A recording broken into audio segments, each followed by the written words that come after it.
आपण बघत आहात न्यूज मराठी ताजा खबर। जगाच्या एक पाऊल पुढे। लोकशाहीचा चौथा स्तंभ असलेल्या पत्रकाराला पत्रकार हक्क परिषदेचे आयोजन करावे लागत असेल आणि त्यांना कोणत्याही प्रकारचा न्याय, विमा किंवा संरक्षण मिळत नसेल आणि हा कायदा पत्रकारांसाठी अंमलात येत नसेल तर ही फार मोठी लाजिरवाणी गोष्ट आहे आणि या गोष्टीची आपल्या भारत देशाच्या प्रधानमंत्र्याला लाज वाटायला पाहिजे, असे प्रतिपादन भंडारा गोंदिया लोकसभा क्षेत्राचे खासदार डॉक्टर प्रशांत पडोळे यांनी पोलीस बहुउद्देशीय सभागृह भंडारा येथे 12 जुलै 2026 रोज रविवारला पत्रकार हक्क परिषदेच्या कार्यक्रमामध्ये केले। या कार्यक्रमाच्या वेळी व्हॉइस ऑफ मीडियाचे संस्थापक संदीप काळे सर यांनी संपूर्ण पत्रकारांना पत्रकार कसा निर्भीडपणे काम करतो परंतु त्याला कोणत्याही शासनामार्फत सोयी सुविधा दिल्या जात नाही, असे प्रतिपादन दिले। या कार्यक्रमाप्रसंगी तुमसर क्षेत्राचे माजी आमदार माननीय चरणभाऊ वाघमारे, परमानंद मेश्राम साकोली इत्यादी मान्यवर उपस्थित होते। यावेळी पत्रकार हक्क परिषदेच्या पुस्तकाचे वितरण करण्यात आले तसेच गुणवंत विद्यार्थ्यांचा सत्कार करण्यात आला। माजी सैनिकांचा सुद्धा सत्कार करण्यात आला। यावेळी असंख्य पत्रकार या कार्यक्रमाला उपस्थित होते। ह्या संपूर्ण कार्यक्रमाचे आयोजन भंडारा जिल्ह्याचे व्हॉइस ऑफ मीडियाचे जिल्हाध्यक्ष माननीय शशिकांत भोयर यांच्या नेतृत्वाखाली करण्यात आले पाहिजे आणि त्या ओळखीच्या माध्यमातून आपण पुढे गेलो पाहिजे। शशिकांतने खूप छान पद्धतीने आता त्यांच्या प्रस्तावनेमध्ये सगळी मांडणी केली। शशिकांतची सगळ्यात महत्त्वाची गोष्ट अशी असते की जो लीड करणारा नेता असतो ना, त्याचं मन इतकं विशाल आणि मोठं पाहिजे की त्याने सगळ्या व्यक्तींना समावेश आणि या लोकशाहीच्या 4 आधारस्तंभापैकी एक स्तंभ म्हणजे हा पत्रकारिता आहे। आज इथं आल्यानंतर मला वाटलं की पत्रकार सुद्धा किती भीतीपोटी इथे जगत आहे। आपलं जीवाचं रान करून तो दबाव तंत्रामध्ये कसा जगत आणि त्याच्यासाठी ना विमा आहे, ना त्याच्या फॅमिलीसाठी आहे, ना काही सोयी सुविधा त्याच्यासाठी उपलब्ध आहे।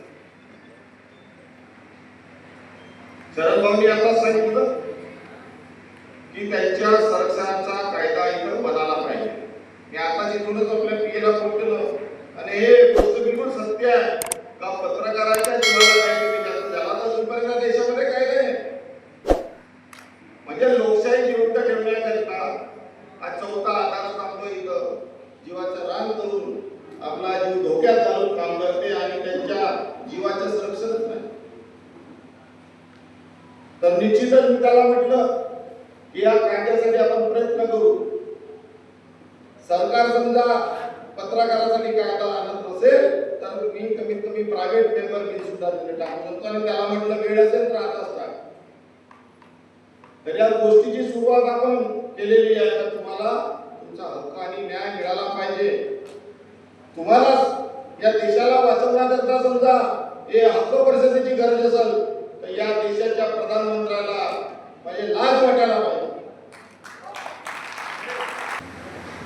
जो चौथा स्तंभ ज्याला म्हटलं जातं लोकशाहीचा, ती पत्रकारिता आहे आणि त्या पत्रकाराला देशाच्या स्वातंत्र्याच्या नंतर जर त्यांना आपल्या हक्कासाठी परिषदा जर घ्याव्या लागत असतील तर हे तुमचं आणि माझं दुर्दैव नाही, तर हे दुर्दैव या देशाची लोकशाही चालवणारी ज्यांच्या खांद्यावर जबाबदारी आहे हे त्यांचं आहे। आणि म्हणून देशाला स्वातंत्र्य मिळाल्यानंतर आज या भंडारा शहरामध्ये जर आपल्या अधिकारासाठी, हक्कासाठी, न्यायासाठी जो पत्रकार रात्रंदिवस सत्याची बाजू मांडण्यासाठी, निर्भीड पत्रकारितेसाठी, समाजामध्ये होत असणारा अन्याय आणि अत्याचार चव्हाट्यावर आणण्यासाठी, राजकीय आणि प्रशासकीय व्यवस्थेमधला भ्रष्टाचार उजागर करण्यासाठी जो रात्रंदिवस प्रयत्न करतो अशा पत्रकाराला त्याला न्याय आणि हक्कासाठी स्वतः जर परिषदा जर शासनाच्या माग आपल्या मागण्यांसाठी परिषदा घडत असतील तर संसदेमध्ये प्रशांत पडोळे आपण बसलेले आहात, याचा आत्मचिंतन तुम्ही संसदेमध्ये करायला पाहिजे. लाख लोकांचं प्रतिनिधित्व करणारे खासदार आहात तुम्ही. मी डॉक्टर प्रशांत पडोळेला एकट्याची जबाबदारी असे म्हणत नाही. मग जे तो लोकसभेमध्ये असतील, विधानसभेमध्ये, परिषदेमध्ये असतील, आमचे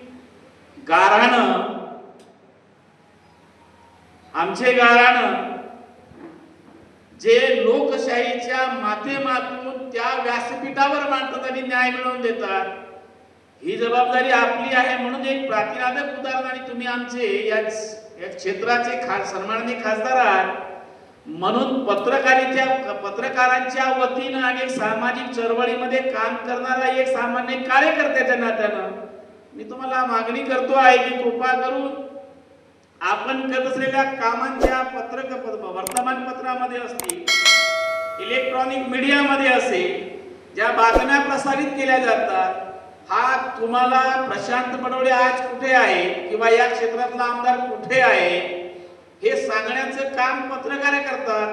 आणि त्या पत्रकारांना घरावर तुळशीपत्र ठेवून काम करावं लागतं. ह्या जाणीवा आणि संवेदनशीलता तुमच्यासारख्या सर्व लोकशाहीमध्ये काम करणाऱ्या लोकप्रतिनिधींना यावी, याच हेतून आणि पवित्र उदात्त हेतू ठेवून कदाचित आजची ही हक्क परिषद असावी. अशाच नवनवीन आणि ताज्या बातम्या व जाहिरातीसाठी आजच आमच्या चॅनलला सबस्क्राईब करा आणि बेल आयकॉन दाबायला विसरू नका.